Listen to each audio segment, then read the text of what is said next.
ఆనాడు దేవుడు పేతురును, యాకోబును, యోహానును చూచి, నన్ను వెంబడించడి, మిమ్మల్ని మనుషులను పట్టే జాలరులనుగా చేస్తాను అని అంటే, అప్పుడు వారు, అయ్యా, మా వ్యాపారం, మా వలలు, మా లాభాలు, మా తండ్రి లేదా మా కుటుంబం సంగతి ఏమిటని ప్రశ్నించలేదు. కానీ వారు వెంటనే తమ వలలు విడిచి ఆయనను వెంబడించిరి.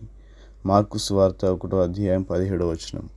సుంకపు గుత్తదారుడైన లేవి పెన్ను పట్టుకొని పద్దులు రాసుకుంటుండగా యేసు అతనిని చూచి, నన్ను వెంబడించమని అతనితో చెప్పగా, మార్కు సువార్త 2:14.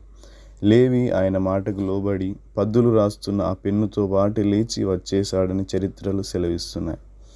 అతను యేసు మాటకు వెంటనే లోబడి ఆ పెన్నుతో పాటే రావడం వలన అతనితో పాటు ఎప్పుడూ అదే పెన్ను ఉండేదట.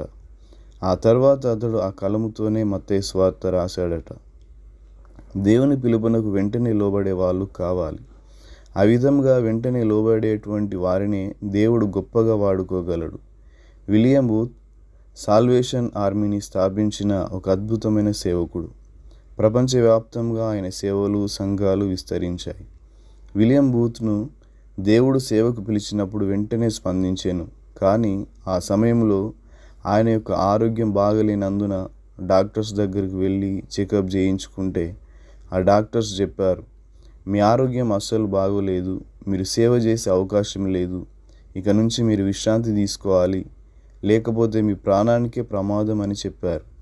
విలియం డాక్టర్స్ చెప్పిన మాట విని ఇంటికి వెళ్ళి, ఏదో ఒక రోజు నేను చనిపోవాల్సిందే, కావున అదేదో ప్రభు కోసమే మరణిస్తే బాగుంటుందని చెప్పి దేవుడిచ్చిన పిలుపును అందుకొని సేవనే ప్రారంభించి ప్రపంచవ్యాప్తంగా ఎన్నో సంఘాలు స్థాపించాడు.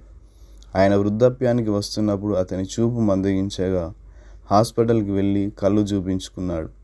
డాక్టర్స్ పరిశీలించి, మీకు ఎవరైతే బాగా ఇష్టమో వారిని పిలిపించండి, మీరు ఏమైతే బాగా చూడాలని ఆశపడుతున్నారో అది త్వరగా చూడండి, అది కొద్ది కాలంలో మీ చూపు మొత్తం పోబోతుందని చెప్పి, మీ కన్నులు పోయిన తర్వాత మీరేమి చేయాలనుకుంటున్నారని డాక్టర్స్ ప్రశ్నించగా అప్పుడు విలియం గారు ఇచ్చిన సమాధానం, సేవ చేయడానికే దేవుడు నన్ను పిలిచాడు, నాకు కళ్ళు ఉన్నప్పుడు చూస్తూ సేవ చేస్తాను, కళ్ళు పోయిన తర్వాత అంధుడుగానే సేవ చేస్తాను, అంతే తప్ప మౌనంగా మాత్రం కూర్చోనని బదులిచ్చాడు. ఎంత గొప్ప ఆత్మీయత! దేవుడు పిలిచినప్పుడు వారు సమస్తాన్ని విడిచిపెట్టి వెంటనే ఆయనకు లోబడ్డారు. కాబట్టి వీరందరూ గొప్ప సేవకులు అయ్యారు. ఒకవేళ దేవుడు మనలను సేవకు పిలుస్తున్నట్లయితే, నశించిపోతున్న ఆత్మలను రక్షించడానికి మనలను పిలిచినట్లయితే, ఉన్న ఉద్యోగాన్ని, వ్యాపారాన్ని, ఆస్తిపాస్తులను విడిచిపెట్టి ప్రభు యొక్క పిలుపును అందుకొని ముందుకు వచ్చేవారు మనలో ఎంతమంది ఉన్నారు? ఒక్కసారి ఆలోచించి, దేవుని పిలుపునకు పేతురు, యోహాను, యాకోబు వీరు యేసు పిలిచిన వెంటనే లోబడ్డారు. కాబట్టే లోకాన్ని తలక్రిందులు చేసిన శిష్యులుగా పిలువబడ్డారు. దేవుని సేవకు, దేవుని మాటకు, దేవుని పిలుపునకు మనం వెంటనే లోబడాలి. దేవుని మాటకు మనం వెంటనే లోబడక ఆలస్యంగా లోబడితే ఎన్నో ఆశీర్వాదాలు, వాడబడే సంవత్సరాలు కోల్పోతాం. దేవుని పిలుపునకు వెంటనే లోబడి గొప్ప సేవ చేసిన వారు ఎలీషా గారు. ఏలియా అచ్చటి నుండి పోయిన తర్వాత అతనికి షాపాతు కుమారుడైన ఎలీషా కనబడెను. అతడు తన ముందరనున్న 12 అరకల ఎడ్ల చేత దున్నించుచు 12వ అరక తాను తోలుచుండెను. ఏలియా అతని చేరబోయి తన దుప్పటి అతని మీద వేయగా అతడు ఎడ్లను విడిచి ఏలియా వెంట పరుగెత్తి, నేను పోయి నా తల్లిదండ్రులను ముద్దు పెట్టుకొని తిరిగి వచ్చి నిన్ను వెంబడించదనని చెప్పి అతనిని సెలవడగా, అతడు పోయి రమ్ము, నా వలన నీకు నిర్బంధం లేదని చెప్పెను. అందుకతడు అతనిని విడిచి వెళ్ళి కాడి ఎడ్లను తీసి వధించి వాటి మాంసమును గోర్తి నొగల చేత వంట చేసి జనులకు వడ్డించాను. వారు భోజనము చేసిన తర్వాత అతడు లేచి ఏలియా వెంబడి వెళ్ళి అతనికి ఉపచారం చేశాను. మొదటి రాజుల గ్రంథము 19:19-21. రెండవదిగా పేతురు, యోహాను, యాకోబు.